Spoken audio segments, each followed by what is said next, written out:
अस्सलामुअलैकुम जनाब। तो कैसे मिजाज हैं आपके? उम्मीद करता हूं कि आप सब लोग खैरियत से होंगे। आप देख रहे हैं मेरा यूट्यूब चैनल UM इलेक्ट्रिक और मैं हूं आपका दोस्त मरजूम। तो जी हाँ दोस्तों, आज की जो मेरी वीडियो का मौजू है वो है एक छोटे सोलर सिस्टम के ऊपर, यानी कि एक बेसिक घर की ज़रूरत के ऊपर कि इसके ऊपर आप क्या क्या चीज़ें चला सकते हैं। यानी कि छोटा लोड, लाइट लोड आपका जितना भी है वो सारा आप इसके ऊपर चला सकते हैं। यहाँ पर मैं आज 2 अदद सोलर पैनल जो उसके एन टाइप हैं और उसके साथ एक MPT चार्ज कंट्रोलर 80 एम्पेयर का यहाँ पर इंस्टॉल करूँगा। आज इसको कैसे आपने इंस्टॉल करना है उसके बारे में मैं आपको मज़ीद बताता रहूँगा। आपने उस स्टेप को फॉलो करना है। मैं उम्मीद करता हूँ कि आपको मेरी ये वीडियो ज़रूर पसंद आएगी। अगर आपको यहाँ पर बताता चलूँ तो यहाँ पर आप ये देख सकते हैं 80 एम्पेयर का जो सिमटेक का चार्ज कंट्रोलर था वो यहाँ पर मैंने माउंट कर दिया है। उसके साथ यहाँ पर आपको जो UPS है वो लगा हुआ नज़र आ रहा होगा।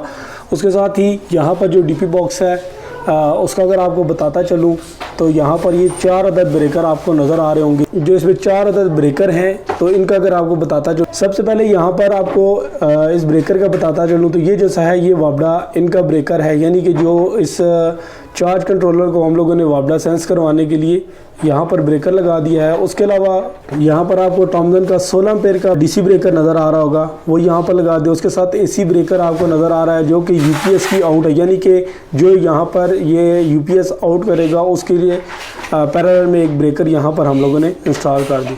उसके अलावा यहाँ पर वायरिंग जो है वो इसकी कुछ इस तरह से की गई है कि यहाँ पर सबसे पहले यहाँ पर इसकी फेज़ आ जाता है।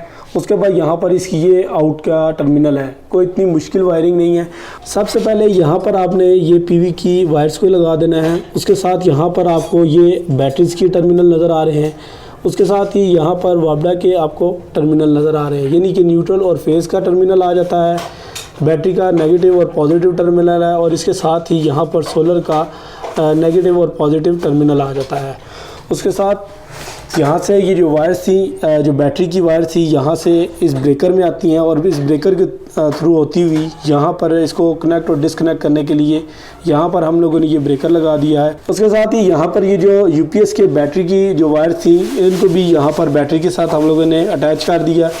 अब जिस टाइम पर यहाँ पर वापडा मौजूद होगी तो उस सूरत में भी ये जो चार्ज कंट्रोलर है इस UPS को सोलर से ही चार्ज, इस बैटरी को चार्ज करवाएगा और घर का जो लोड है चलेगा। अगर आप लोगों का UPS पहले से इंस्टॉल है तो आपको सिर्फ एक चार्ज कंट्रोलर लेना पड़ेगा, सोलर प्लेट्स हैं और बैटरी आपके पास ऑलरेडी मौजूद होगी। तो सिर्फ आपने चार्ज कंट्रोलर और सोलर पैनल्स को लेना है। अगर आप इसकी जो इंस्टॉलेशन है वो खुद करना चाहते हैं तो उस सूरत में आपने कुछ भी इसके साथ इतना नहीं करना कि आपको जो सा मेहनत करनी पड़ेगी। जस्ट आपने इस UPS की जो वायर्स हैं, जो UPS की वायर है वो आपने एक वापडा वाले प्लग से निकाल कर इसके जो सिमटेक का चार्ज कंट्रोलर है यहाँ पर आपको दिखाता चलो तो यहाँ पर इन कर देनी है।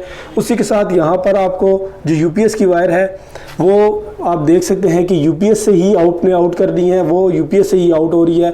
तो वो वायरिंग उसी तरह ही रहेगी, कोई वायर आपको चेंज नहीं करनी, सब कुछ उसी तरह ही है। जस्ट आपने सिर्फ जो वापडा से पहले आप इसको ले रहे थे तो अब आपने वापडा पहले इसको दे देनी है और उसके बाद यहाँ से आपने इसकी वापडा लेकर इस UPS को दे देनी है। तो इस तरह से ये आपका जो सर्कल है ये कंप्लीट करेगा और आपका जो सिस्टम है वो चलना स्टार्ट हो जाएगा। तो ये आपका जितना भी लोड है दिन के टाइम सारा सोलर से चलेगा और रात के टाइम आपका जो सा है बैटरी को चार्ज भी करेगा और आपका जो सा घर का लोड है वो भी चलाएगा। जैसे ही सूरज गुरूब होगा और इसको कोई भी सोलर से कोई भी प्रोडक्शन नहीं होगी तो उस सूरत में ये वापडा जो सा है इसको ऑन कर देगा। आपका जो UPS है वो आपका एज इट इज़ इसका जो सा है लोड को चलाएगा, जो रात के टाइम बैकअप के तौर पे चलाता है। ओवरऑल ये जो सा है UPS ही रहेगा, आपकी जो वापडा से शेयरिंग है वो करेगा। तो ये जो सा आपका बैटरी का लोड होगा ये आपका जो सा है ये उस सूरत में ऑन होगा जब आपकी जो सा वापडा भी बिल्कुल नहीं है तो उस सूरत में आपका बैटरी को डिस्चार्ज करेगा। तो ये सबसे सस्ता और छोटों में सबसे कामयाब सिस्टम है। DC सिस्टम हो या सिमटेक का ये चार्ज कंट्रोलर लगा के आप DC सिस्टम को भी इंस्टॉल कर सकते हैं। अगर आप वो इंस्टॉल नहीं करना चाहते, अपनी वायरिंग को चेंज नहीं करना चाहते तो उस सूरत में आप इसके सिर्फ ये चार्ज कंट्रोलर लगाकर और इसी UPS को ज़ाया किए बगैर ही आप सोलर पर जा सकते हैं। तो चलें जी, अभी जो प्लेट्स थी, जो सोलर पैनल है जो हमने इसके साथ लगाए हैं, एन टाइप सोलर पैनल जो मैंने आपको बताया था हम इसके साथ माउंट करेंगे। तो अब चलता हूँ ऊपर, उनका भी आपको बताता हूँ कि एन टाइप में और पी टाइप में क्या फ़र्क है, उन सोलर पैनल्स के बारे में भी आपको बताता हूँ ताकि मज़ीद रहनुमाई हो सके। तो यहाँ पर आप देख सकते हैं, जैसा कि मैंने आपको बताया था कि यहाँ पर मैं जिनको के एन टाइप पैनल जो से है वो इस्तेमाल करूँगा। तो आप देख सकते हैं कि ये जिनको जो सा है एन टाइप पैनल्स हैं, और ये जो पैनल्स हैं ये 580 वाट के जो सा है पैनल्स हैं, और ये जो से है एन टाइप है। अब एन टाइप और पी टाइप में क्या फ़र्क है, तो चलें मैं आपको इसके बारे में भी बताता हूँ। यहाँ पर आप देख सकते हैं कि जो सिस्टम था वो हमारा ऑन हो चुका है, और इसके बाद यहाँ पर इस हाइब्रिड के ऊपर आपको ये चीज़ जो सी है नज़र आ रही होगी कि ये जब सोलर की लाइट ऑन होगी तो इसका मतलब है ये सोलर मोड पर है, और इसके साथ आपको यहाँ पर बैटरी की चार्जिंग और फुल का जब ये फुल होगी तो ये लाइट में से स्टेबल हो जाएगी। और इसके साथ अगर इसमें कोई प्रॉब्लम आती है वार्निंग की सूरत में, तो यहाँ पर ये आपको अलार्म की जो सा है वार्निंग अलार्म ये वाली लाइट आपको ऑन नज़र आएगी।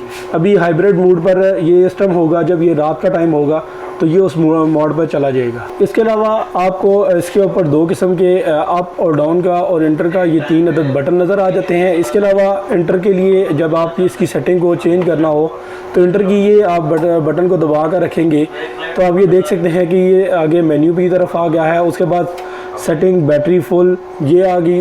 उसके अलावा यहाँ पर आपको set back to solar voltage आ गए। उसके अलावा यहाँ पर हाइब्रिड वोल्टेज, उसके अलावा DC load off voltage, DC load on voltage, उसके अलावा बैटरी के वोल्टेज आ जाते हैं। फिर उसके बाद लो बैटरी अलार्म, यानी कि आपकी बैटरी लो होने पे ये अलार्म आपने ऑन करना है या ऑफ रखना है।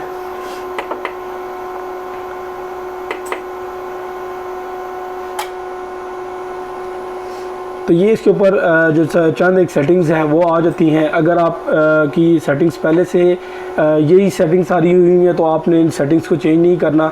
अगर आपकी बैटरी ट्यूबलर है आपने उसके हिसाब से इसके रखने हैं, यानी कि जो आपकी बैटरी होगी आपने वोल्टेज भी उसी के हिसाब से इसके रखने हैं। तो चले जी, मैंने यहाँ पर आप देख सकते हैं ये पैनल जो से मेरे इंस्टॉल हो चुके हैं, और मैंने आपको बताया था कि यहाँ पर जो से मैं सोलर पैनल इंस्टॉल कर रहा हूँ वो अन टाइप है। अब पी टाइप पैनल, अब हमारे मुल्क में 2 तरह के पैनल आते हैं, पी टाइप और एन टाइप। अब पी टाइप में क्या फ़र्क है और एन टाइप में क्या फ़र्क है।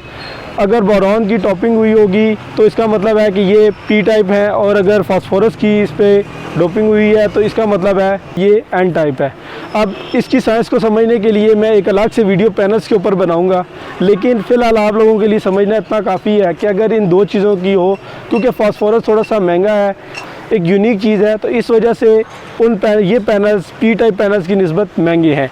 अब एक चीज़ आपको और यहाँ पर क्लियर करता चलूँ, अब इनकी परफॉर्मेंस की बात की जाए तो लाइफ तो दोनों की ये सेम है। अब इनकी पहले तो इनकी लाइफ के बारे में आप जान लें कि अब पी टाइप और एन टाइप पैनल्स की जो लाइफ है वो तो ये 30 साल ही क्लेम करते हैं, लेकिन आपको अगर एक चीज़ क्लियर करता जो लाइफ तो इनकी सेम है, लेकिन अगर परफॉर्मेंस की बात की जाए तो अगर पी टाइप पैनल आपको 10 साल बाद 30% एफिशिएंसी देता है, इसकी निस्बत एन टाइप पैनल जो सा है वो आपको 60% एफिशिएंसी देगा, यानी कि इससे 40 गुना ज़्यादा ही देगा। यानी कि आपको जितनी परफॉर्मेंस है, अगर इसकी हाफ परफॉर्मेंस होगी है तो ये आपको इसकी हाफ से ज़्यादा देगा। बाकी पैनल्स के ऊपर इंशाल्लाह मैं अपनी वीडियो को ज़रूर एक जो सा है सिर्फ पैनल्स के ऊपर वीडियो बनाऊँगा। और यहाँ पर जो सा है ये मेरा जो सिस्टम था छोटा सा ये कंप्लीट होता है। अगर इस सिस्टम से रिलेटेड आपका कोई भी क्वेश्चन हो तो आप मेरे दिए गए व्हाट्सएप नंबर के ऊपर आप मुझसे रहनुमाई ले सकते हैं। इसके अलावा अगर आपको मेरी वीडियो अच्छी लगी हो तो मेरे चैनल यूएम इलेक्ट्रिक को सब्सक्राइब कीजिएगा, अपने फ्रेंड्स के साथ ज़रूर शेयर कीजिएगा। इसी तरह मिलते हैं किसी नए टॉपिक नई वीडियो के साथ, तब तक के लिए दीजिए इजाज़त। अल्लाह हाफिज़।